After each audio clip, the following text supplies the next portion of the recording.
Today was my birthday. It was a tradition to set up a Bobby K bar and invite the whole world. Well, it wasn't that bad. Just family, friends, and neighbors. Even though I thought it was my day, I always felt obligated to actively participate in the preparations. Do you want to get a birthday present right now? Or will you wait until the evening? The shower is warm and ready. Darla grinned. The nightgown was gone, and she was playing shy. See you tonight, little lady. Right now, I'll go downstairs and help the boys. I'll take a shower later. Todd was 18, and 2 months later, he was leaving for Texas. Terry was a year younger and had already received a scholarship to Auburn. They were good sons, and I gave Darla credit for bringing them up right. We did a pretty good job in the yard and on the patio for a few hours and then lit up some grills. Todd started the smokehouses, and Terry smeared dry butter all over the meat. Given the way things are going, I could probably sit back and let them take care of everything themselves. Darla showed up just as we were finishing the preparatory work. Her 2 sisters came to help her with all the extra things. More than 50 people will need to be fed today. It's funny how friends show up when there's free food. I was 40 years old, but I felt like I was 20. And next month, Darla and I will celebrate our 20th wedding anniversary. It was a good marriage. The bed was not the same as in previous years, but it was still great until last year. He seemed to have disappeared about a year ago, shortly after Darla started working. The fear of an empty nest pushed her out of the house. We didn't need the money, but she needed social interaction. The guys and I went to the shower. I had a new shirt just for the occasion, which my mother left at the beginning of the week. Darla wisely insisted that I wear an apron. It wasn't long before our guests started arriving. Some brought dishes with food, others, gifts, and others. Soft drinks. The weather was fine, and the day promised to be beautiful. Darla looked great, and, as always, was the perfect hostess. She'll turn 40 next year, but she'll pass for 30 without a problem. She kept her figure and appearance. I watched her flutter around the tables, making sure everything was in order. An ideal wife and an ideal mother. What more could a man want? I do not know where he came from, and I definitely did not recognize him. He was tall and wearing a dark blue jacket. He stopped at the edge of the party area, bent down and said something to one of the neighbors. She pointed at Darla. He thanked her and walked towards us. Darla noticed his approach and seemed a little embarrassed. Darla Connors? My wife nodded. He handed her an envelope, which he took from the inside pocket of his jacket. Darla Connors, you have received a notification. That's all. He turned and left as quietly as he had appeared. Of course, by this time, everyone at the party was already watching. Darla stood motionless. There was no emotion on her face. She looked at me, turned slowly, and walked back into the house. I didn't understand anything. The usual chatter of the guests turned into muffled murmurs and whispers. In a desperate attempt to break the spell of the moment, I shouted, "Does anyone want more ribs? Come and take it." Todd and Terry came up to me. "What's going on, Dad?" Terry tried to be restrained. I have no idea. I could only shrug my shoulders. Todd started toward the house, but I stopped him. "Why don't you guys check if you need another beer or something to drink?" When the conversation in the courtyard began to return to normal, I relaxed a little. After 10 minutes, I decided it was time to talk to my wife. But alas, Dad, Mom is leaving in a Mustang. Terry pointed to the front of the house. My black convertible Mustang was speeding down the street faster than it should have been. The backyard was quiet again as everyone watched her scurry away. Darla usually drove a minibus, but it was parked inside. The Mustang was at hand. There were a lot of unanswered questions, but I think they could have waited until my wife got home. After that, everything went downhill. Darla's sister, Peggy, brought the cake, and I made a feeble attempt to look happy. Without Darla, everything seemed like a cloud. Friends and neighbors were the first to leave. The family stayed a bit longer, but in the end, there was nothing more to talk about.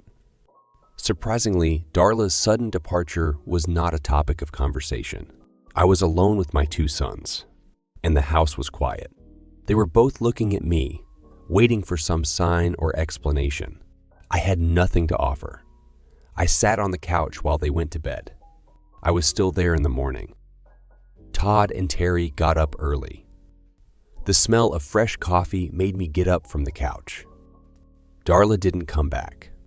Whatever was in that envelope must have been very important. I called her cell phone several times, but it was turned off. Of course, I stayed up half the night trying to figure out what was going on.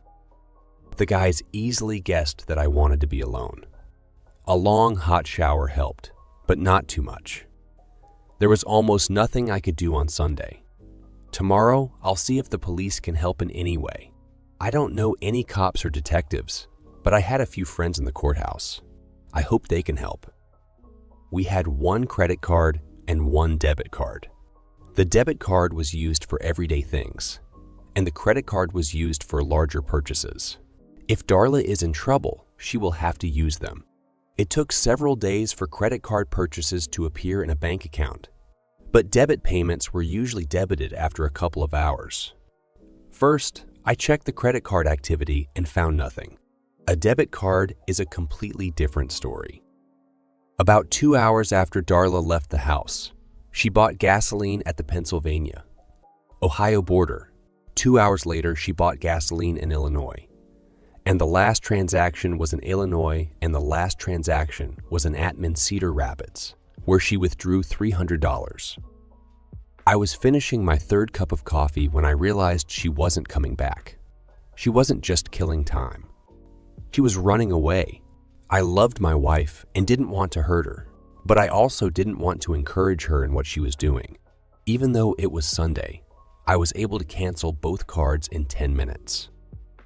About an hour later, I called the police and reported that my Mustang had been stolen. I didn't tell them that my wife took it. I explained that there was a debit card in the car and that it was used in 3 states in a westerly direction.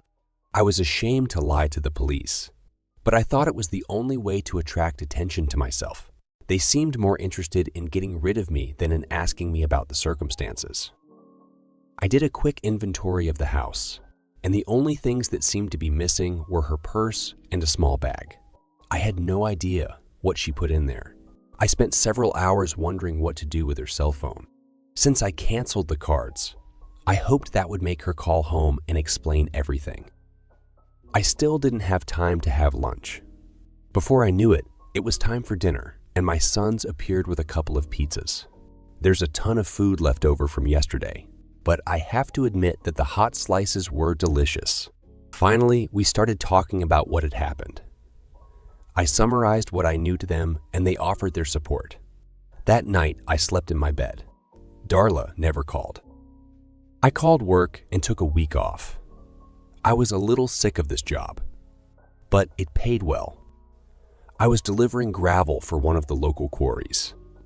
It was hot and dirty, but there weren't many decisions to make. I just picked up the goods, took them away, unloaded them, and received my salary. Right after Darla started working at Prescott Casualty Company, we attended several corporate events. They had parties and picnics where I met the people she worked with. I've just realized that we haven't attended any more meetings in the last 6 months or so. In fact, she didn't even mention them. They were important to her when she started working at the company and then suddenly stopped. I don't remember the people I meet very well, but I remembered Bob and Margie Gilson. Bob was a carpenter, and Margie worked in the same office as Darla. Margie, this is Brian Connor. Do you have a minute to talk? Hi, Brian. I'm very busy right now. Nothing important, I hope. Darla didn't come to work today, did she? No. In fact, we did not expect this. Oh, really? Why is that? There was a long pause on the other end of the line. It was obvious that Margie was uncomfortable talking to me. "Brian, I don't think I want to discuss this with you. I think you should talk to your wife." "I'd love to, but I have no idea where she is." There was another long pause. "Brian, I'm sorry, but I have a lot of work to do. I have to go." Before I could say anything, she hung up the phone. Suddenly, I had the feeling that something was going on that Darla didn't want me to know about. This explains why we no longer attended any corporate events. She was afraid that someone would accidentally say or do something that might give her away, or make me believe that she was up to something bad. I grabbed a cold beer and went out on the porch to think. I've noticed something over the last few months, but I didn't pay much attention to it. Darla started working overtime several nights a week. Not enough to wave red flags, but it has become commonplace. She stopped talking about work when she was at home, and we avoided talking to anyone from the company. On the other hand, she hadn't changed her appearance or her dress.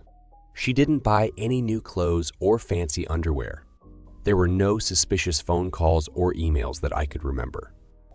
I trusted my wife. She didn't turn into a bitch at home and cut me off romantically. It was time to make some more phone calls. Donald Curry was an old school friend who worked in court. I didn't know what he was doing, but I knew he was involved with computers. I explained the problem to him and planned to meet with him when he returned from work. Before I left the house, I called a construction company and found out that Bob Gilson works in an apartment complex nearby. I planned to meet him right after lunch. When I arrived, the team was at lunch. Bob smiled and walked over to the car. He seemed much friendlier than Margie. "Brian, it's good to see you. I suppose you want to talk about Darla." "Bob, I talked to Margie this morning, and she refused to tell me what was going on. You have to let me know man to man without any nonsense. I liked Bob because he was a blue-collar guy like me, but if he tried to fool me, I'd get mad. Brian, I usually turn Margie off when she starts gossiping about work. But here's what I know. Darla has been messing around in the office with a married guy for almost 6 months now. They tried to keep it a secret, but it became common knowledge in the blink of an eye. Margie stopped talking to Darla when she found out about it, as did many other girls. We missed you at the corporate party, but we decided that Darla specifically wouldn't let you in. That's all." "Do you know who this guy is?" "No. I'm not paying attention as I should be. I can find out." "Don't worry about it, Bob. I'll take care of everything." That pretty much summed it up for me. There were no misunderstandings. It was just a stupid husband who had no idea what was going on in his own house. 10 minutes later, I canceled her cell phone. Now, she couldn't call home. I was on my way home when I got a call on my cell phone. Cedar Rapids police found a Mustang parked in the bus station parking lot. It was towed to the impound lot, and I could pick it up at any time, paying $300. I stopped by the police station and was given a printout of the report. The only conclusion I could draw was that Darla had left the car and switched to the bus. I couldn't find out where she was going, but I assumed it was westerly. I didn't even know she had any acquaintances in the area. I went to the bank, closed all joint accounts, and opened new ones, only in my name. I changed the beneficiary in my insurance policies to boys. I drank quite a lot before Donald came. Brian, there was a divorce hearing today, and Darla was called to testify. Of course, she didn't show up.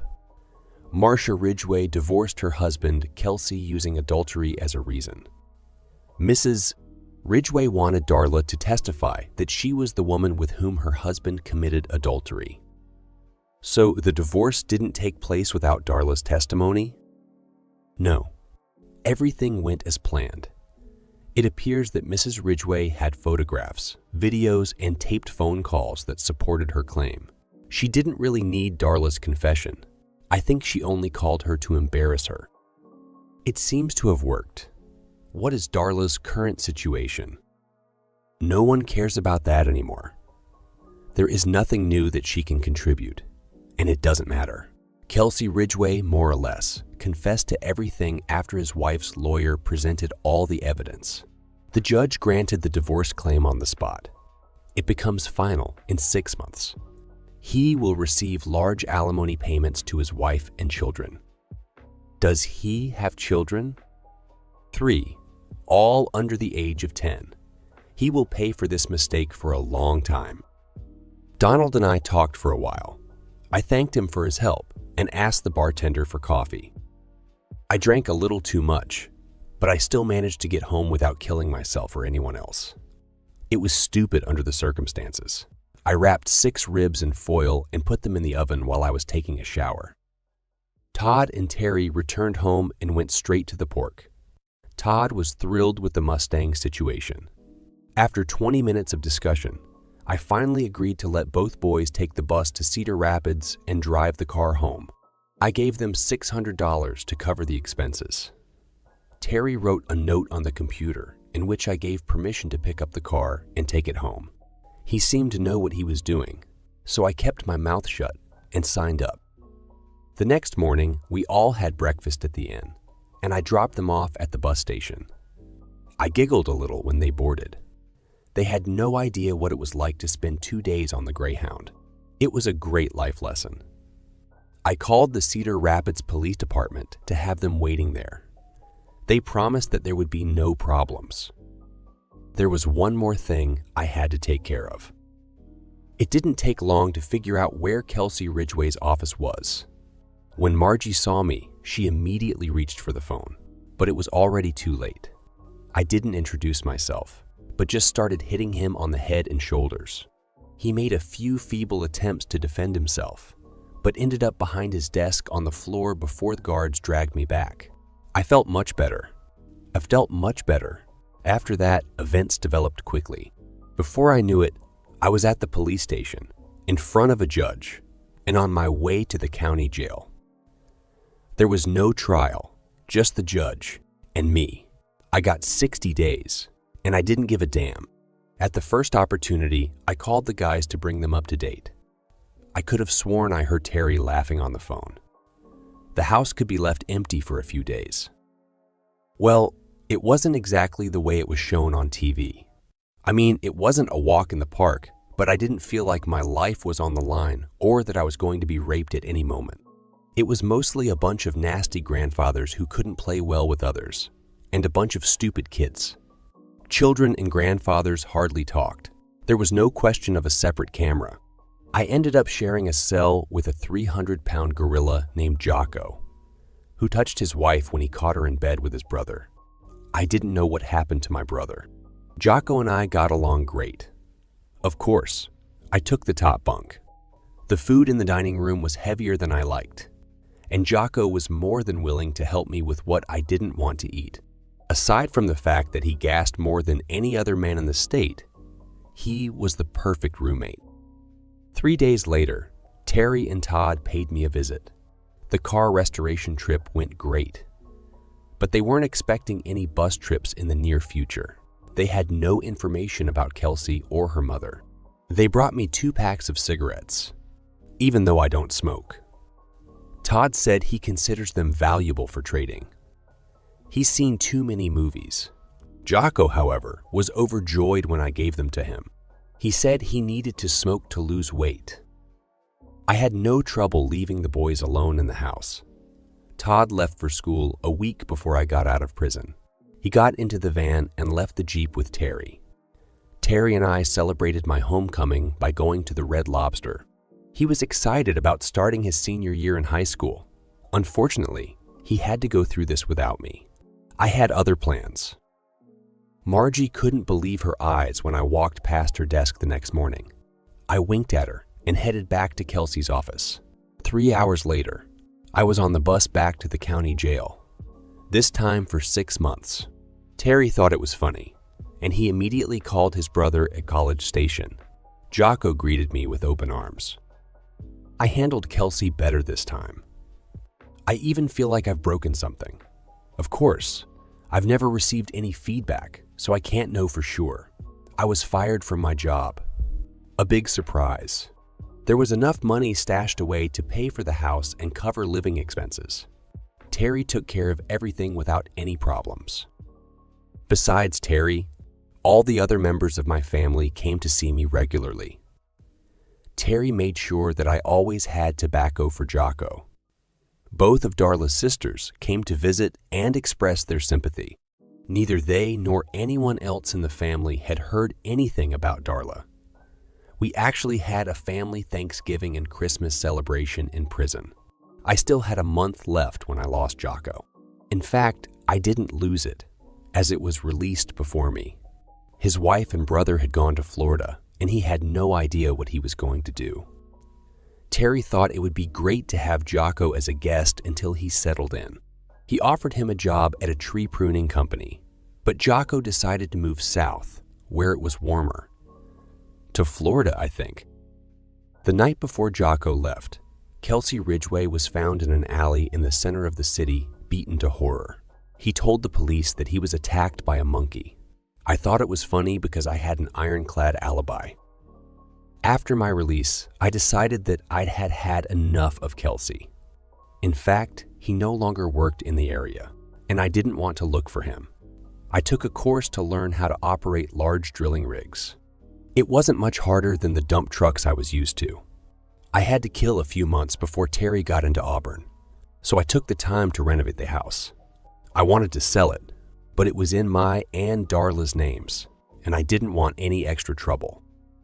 No one has heard a word from Darla since she ran away. Terry took the Mustang with him to Alabama because it was a chick magnet.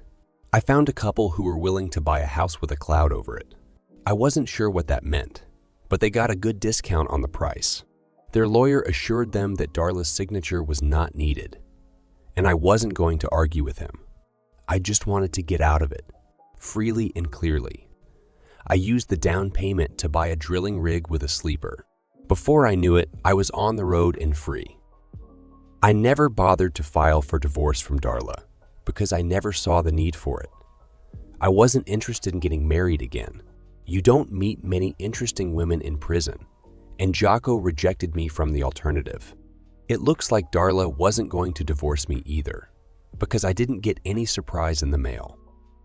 I didn't have any problems getting a job.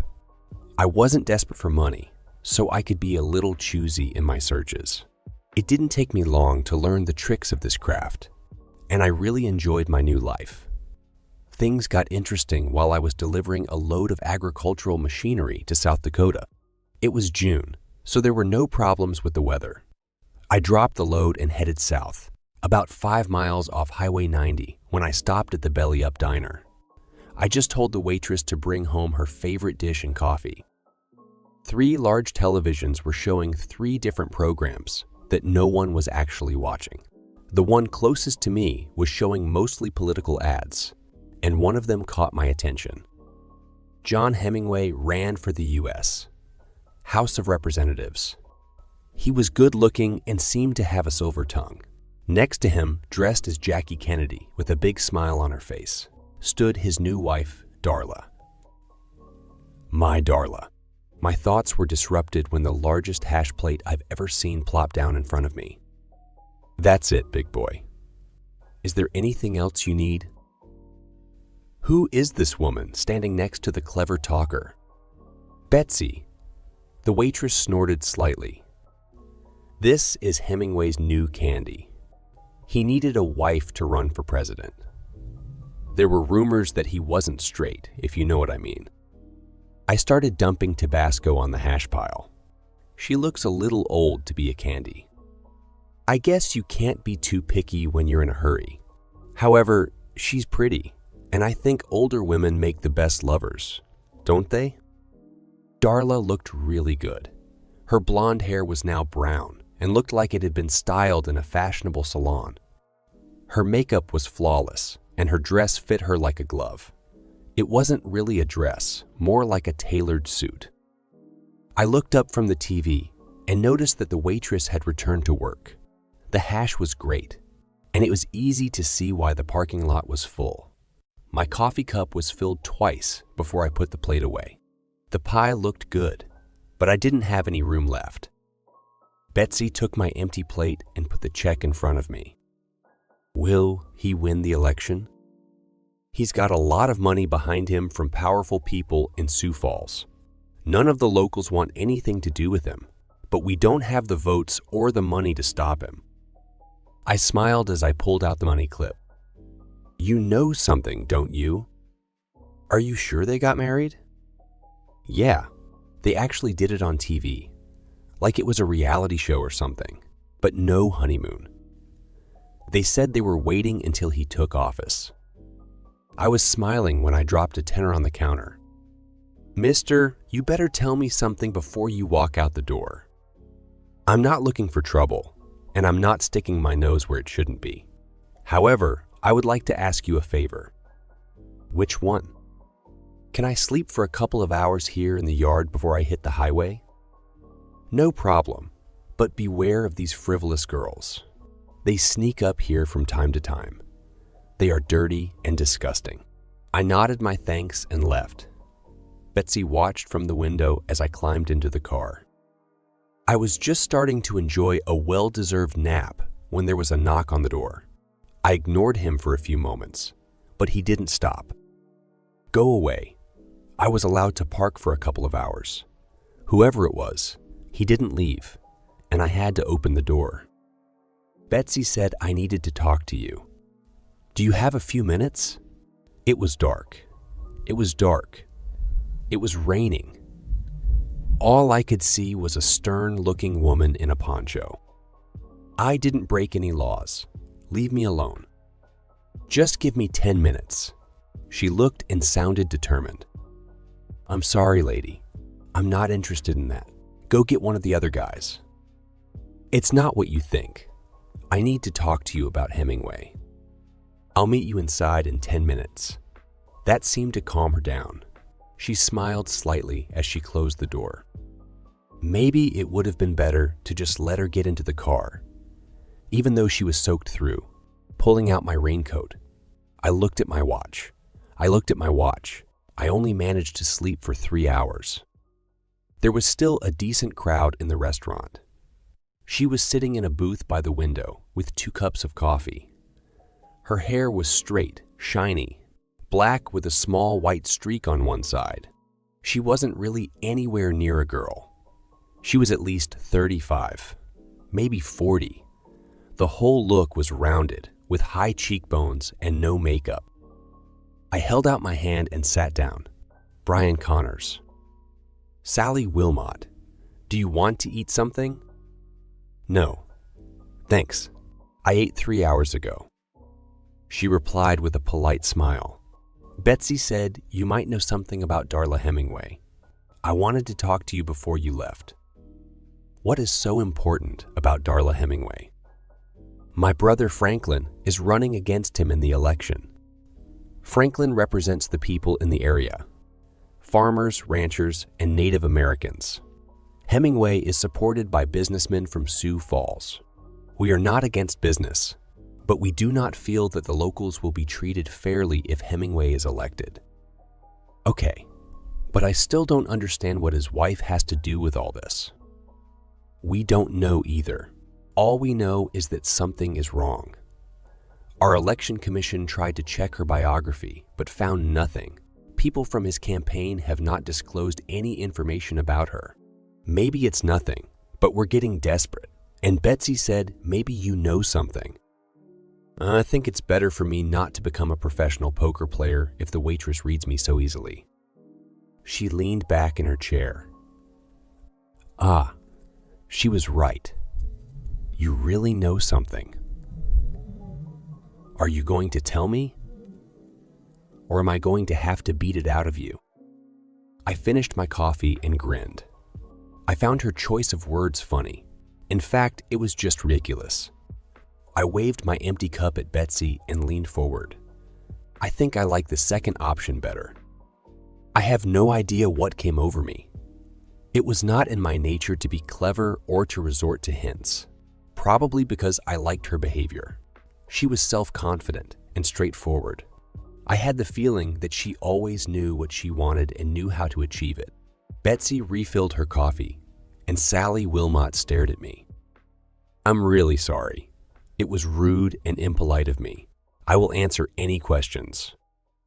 Sally covered her mouth with her hand and laughed softly. It's all right, Mr. Connors. I'm not that sensitive, and I thought your answer was sweet. I shouldn't have asked that question the way I did. Oh, good. This means that the second option is still open. No. How do you know Darla Hemingway? She's my wife. We have been married for over 20 years and have never divorced. I haven't seen her in a few years, but unless she's divorced somewhere I'm not aware of, we're still married. Sally seemed at a loss for words. She didn't say anything at all. She just sat there and looked at me. And what maiden name did she use when she got married? She hesitated for a few seconds before speaking. Oh my God, her maiden name was Connors. She didn't even try to hide it. Ooh. Of course, Betsy came running, and all the heads in the hall turned to us. I was a little embarrassed by the attention, but Sally seemed delighted. Sally jumped up and kissed Betsy right on the lips. I haven't seen her this excited in 5 years. A clever trait that had been hiding in me for many years began to manifest itself. I looked at Betsy and said, I told her that you and I were going to get married. She immediately realized that this was a joke, and I was rewarded with a punch on the arm. So, you're going to tell me? No. Let Sally tell you herself. I'm going to go back to my setup and see if I can get back to work. Nice to meet you, Betsy. The rain stopped, but I never got to the rig. Sally grabbed my arm before I was halfway there. You can't leave yet. You need to talk to Franklin. I would really like to give up all this. Now I regret saying anything. How long will it take him to get here? He's going to meet us at my place. Do you want to come with me, or will you go in your truck? I'll follow you. The Jeep van Sally was driving was 10 years old, maybe more. After a couple of miles of rubble, we found ourselves on a worn gravel road leading to an equally worn trailer. Someone was there because the room was well lit. There was no lawn, only gravel, and even then a little. I tried to stay away from the dirt, but it was difficult. There were no other cars nearby, so I assumed Franklin was on his way. There was a place for wet coats and boots just outside the trailer door. It looked like a good idea, especially because there were already a lot of coats and boots there. It was an interesting layout, mainly because it looked more like a classroom than a living room. There were desks instead of the end tables. There were computers instead of desk lamps, and 3 teenagers were looking right at me. Hi guys, this is Brian. He's here to help Uncle Franklin. Sally went straight to the kitchen and started making coffee. Instead of saying hello, I nodded slightly to my listeners. Under the circumstances, I felt a little awkward. I looked around the room but saw nothing to indicate the presence of Mr. Wilmot. Having 2 sons, it was easy for me to notice that the boys were close in age. I assumed they were 16, 17, and 18. There was no TV, no music. All 3 of them seemed to be either sitting at a computer or reading a book. The strange thing was that they didn't look like scribes or nerds, but looked like normal, strong, and active children. Brian. These are my sons. The oldest is Tracy, the next is Tyler, and the youngest is Tanner. They took turns smiling and nodding at me. I couldn't help but grin to the point where my amusement became obvious. I know. It's a little weird that we gave them names that all start with the letter T. No, it doesn't amuse me. I just have 2 sons, Todd and Terry. I thought it was a strange coincidence. Tyler spoke first. Where are your sons? The question drew from him a stern look from his mother, which he seemed to ignore. Todd works at the University of Texas, and Terry works at Auburn. This simple statement lit up the whole room. Suddenly, Tracy came alive, as if an Energizer rabbit had hit him. I'm leaving for College Station in August. How long has he been there? What is he studying? Sally finally touched his shoulder. Slow down. Boy, slow down. I'm sure Mr. Connors will have time to answer all your questions. As it turned out, Tracy had a full football scholarship, and he had already enrolled in ROT. Tyler was accepted into the United States Naval Academy in Annapolis and left a year later. Sally's husband served in the National Guard and died in the Gulf 5 years ago. She didn't go into details, and I didn't insist. Tanner, the youngest of the boys, had not yet decided what he wanted to do, but his mother made sure that he studied regularly. I had no idea what had delayed Franklin, but for the next hour, I was busy talking to Sally's sons. Sally just stood on the sidelines and watched me communicate with them, just like I communicated with my own. Talking to Sally's children made me realize how much I miss my boys. Finally, Franklin Honeycutt arrived with 2 assistants. After the performance, Sally got the boys back to work, and the adults gathered around the kitchen table. Apparently, they had some doubts that I was Darla's husband, and it wasn't important enough for me to get into an argument about it. As I was about to leave, I thanked Sally for the coffee and told the guys that I was glad to meet them. Sally wasn't involved in this. Brian, sit down. Sally took over the conversation as if she were the one running for president. Brian, do you have a marriage certificate or something to prove that you are married to Darla Hemingway? It only took me a few seconds to pull the wedding photo out of my wallet. She was older now, and her hair was different, but it was still obvious that it was Darla. I looked at one of Franklin's henchmen who was holding a laptop in front of him. Go to the archives of Berks County, Pennsylvania. You should be able to log into the marriage registration system from 1960 to 1990. Just find my name. Brian William Connors. Sally brought me a fresh cup of coffee and smiled slightly. She seemed glad that I hadn't left. August 17th, 1979, right? I nodded and took a sip of fresh coffee. Good luck finding any divorce records. As far as I know or anyone else knows, I'm still married. Feel free to explore all of this as much as you want. It doesn't make any difference to me. The conversation became a little superfluous and a little boring. Do you mind if I get some sleep before I leave? No. No, not at all. Sally walked me to the door. I looked back to say goodbye to Franklin and his cronies, but they were deeply absorbed in what the politicians were doing. The boys waved or nodded at me as I left. An hour later, I heard Franklin and his band leaving. I decided I could finally get some sleep when I heard the knock on the door again. Sally jumped into the cab in a flannel nightgown. She put her finger to her mouth, indicating that she didn't want me to talk. We were far enough away from home that the boys couldn't hear anything, but I think she just didn't want to talk. She spent at least an hour with me in the sleeping car. It was passionate and loving, but a little uncomfortable. The rig cabin device is great for sleeping the driver, but that's it. I did everything I could under the circumstances. She left as quietly as she had come. Not a word was spoken. The sun had already risen when the door began to make noise again. It was Tanner. He told me to go inside for breakfast. Fortunately, boys and men like the same food, and Sally knew how to cook it. I spent another hour chatting with the guys and felt pretty comfortable. Comfortable enough to ask Sally for permission to take a warm shower before leaving. An hour later, I was finally on my way, but not for long. It was the local sheriff who stopped me before I got to the highway.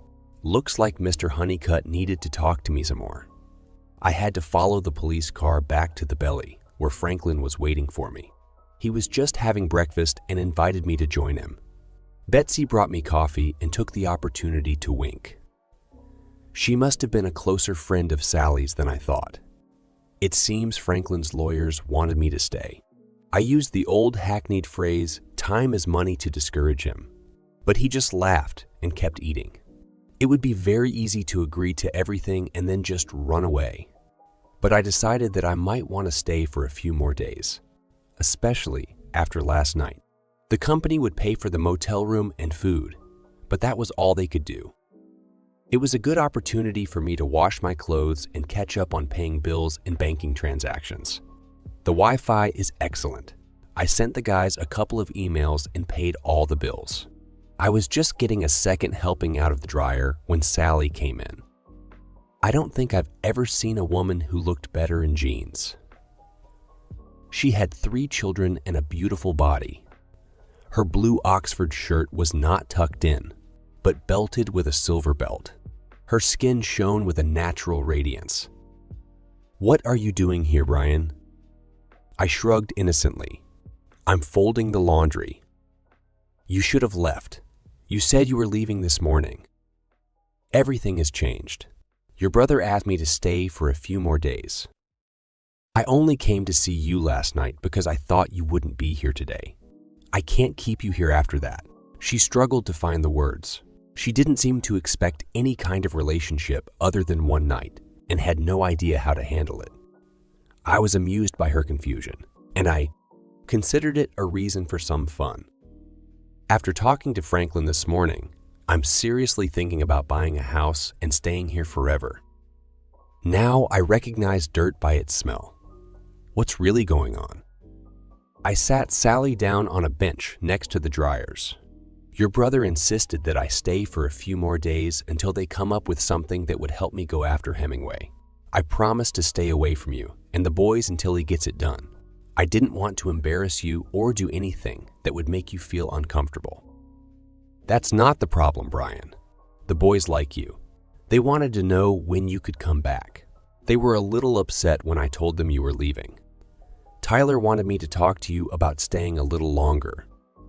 "I'm really sorry. I was just trying to be friendly. They reminded me of mine, and it was easy for me to talk to them. I didn't want to cause you any problems." "Of course, I didn't make it any easier for you when I came to your truck last night. You've definitely complicated things." This hint brought a poke in the arm and a smile. "Why did you come?" Sally shrugged and looked a little embarrassed. "I'm not sure. It's been 5 years since my husband died. 5 years without any solace or passion. It just seemed like a great opportunity, especially since you were supposed to leave today." She started getting mad at me again. I picked up a stack of folded laundry, handed it to her, and then grabbed the rest before heading back to my motel room. She hesitated at the door for a moment until I put my finger to my lips, as she had done last night. Her shy smile turned into a wide smile as she closed the door behind her. It's much easier to do this with a woman in a normal bed. However, I liked the shower the most. Even the hot water didn't stop us. Before she left, she made me promise to be home for dinner at 6 o'clock. How could I refuse? I was ready. I've already showered twice today. Dinner at Sally's became a regular occurrence, and Betsy became my main ally. Betsy and Sally have been friends since childhood. Betsy was very happy to tell me about what they did when they were younger. Talking about Sally's husband was sad and far from frivolous, but it gave me a good idea of who Sally was and why I wanted to get to know her better. I never intended to stay in South Dakota, but the longer I was here, the more I wanted to stay. By the end of the first week, all the guys had Texas Adam t-shirts and Auburn sports shirts. Sally kept one of the Auburn shirts for herself. Anyway, it was too big for Tanner. I didn't pay much attention to the political issues. Franklin and his team seemed to be doing just fine without me. Anyway, the press found out about Darla's dark past and started playing on it. Hemingway's people tried unsuccessfully to do nothing. The more they denied it or ignored it, the worse it got. His popularity began to plummet. I never interfered with anything until I got a visit at the motel early one morning. The woman at my door was tall, blonde, and straight as a pole. I was wearing boxers, but I invited her in anyway.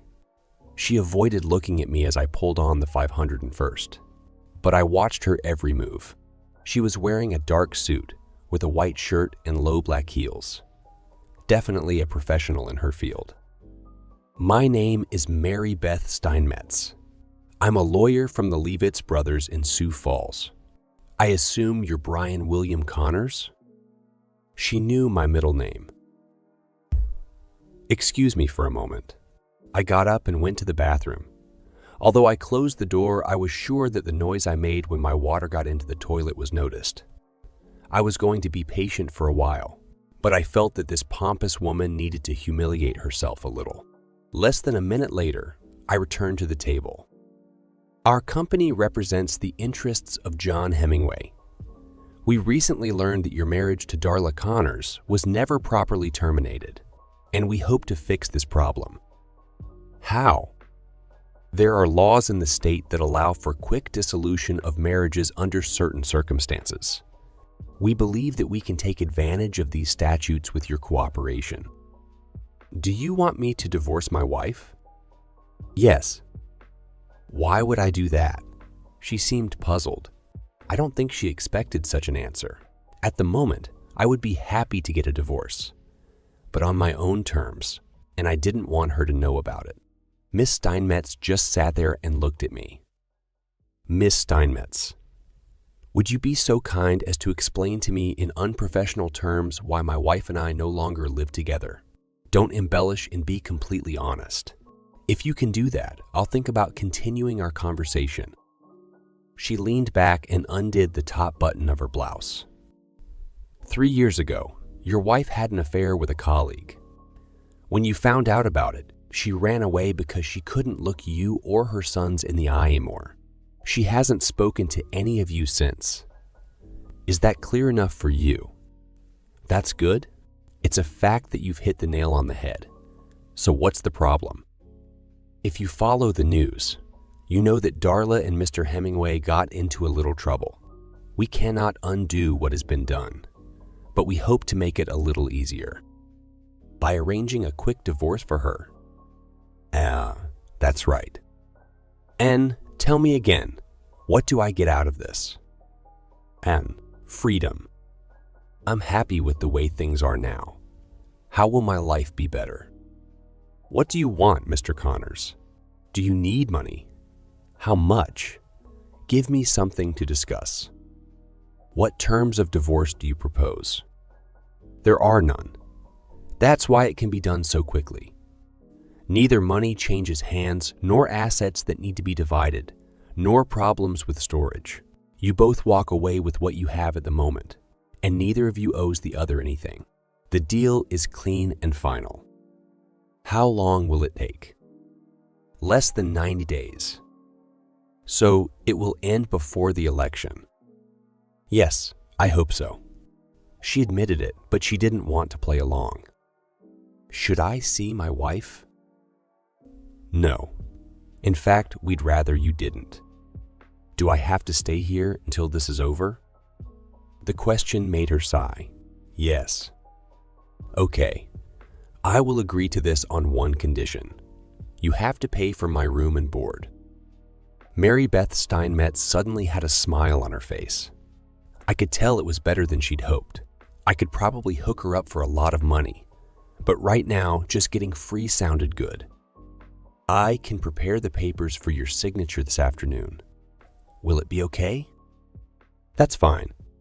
I will have to consult with my lawyer, but I don't think there will be any problems. I didn't have a lawyer, but I wanted to talk to Franklin first. Your lawyer? Give me a business card. I promise to call if he doesn't like something. If you don't get a call, bring the papers. When she drove off, I saw Sally on the other side of the parking lot. Before I could wave to her, she was running down the road. After a hasty shave, I got dressed and headed to the Belly Up. Betsy looked at me sternly with a cup of coffee. Do I have a chance to explain? Not for me, Mr. Connors, but you better have a good story for Sally. Breakfast was hot, but the company was cold. I finished as quickly as I could and called Franklin. He was out of town, but we managed to talk for about 20 minutes. He was delighted with the whole situation and told me to agree, but made sure I had copies of all the documents. He spoke as if he was in control of the situation, no matter which way it turned. I asked him to call Sally. Sally parked right outside the door to my room. She got out of the Jeep when I pulled up and looked a little embarrassed. It was easy to tell from her expression that Franklin had called her. For the next 2 hours, she apologized to me in every possible way. Sometimes feeling guilty is good and pleasant. She had already left when Miss Steinmetz returned with the papers I had to sign. For some reason, she also made me accept a check for $10,000. Hemingway's campaign continued to go downhill, but my divorce petition went through the entire legal system. Tracy was in College Station, and he now had a friend who looked after him. I officially got divorced just before the election. Franklin won and promised to repay me for my help. I told him I would let him if he would give me his sister. It gave me another punch in the arm from Sally. Darla wasn't doing very well. After the election, someone decided to accuse her of bigamy anyway. Before they could do anything, she just disappeared. She was good at it. I didn't see or talk to her. I sold the truck and bought a house and a small gravel pit near Huron. Sally and I got married on Christmas Day, and all my 5 T boys were there. Betsy moved into double wide and promised to take good care of him. The ultrasound showed that we are going to have a girl.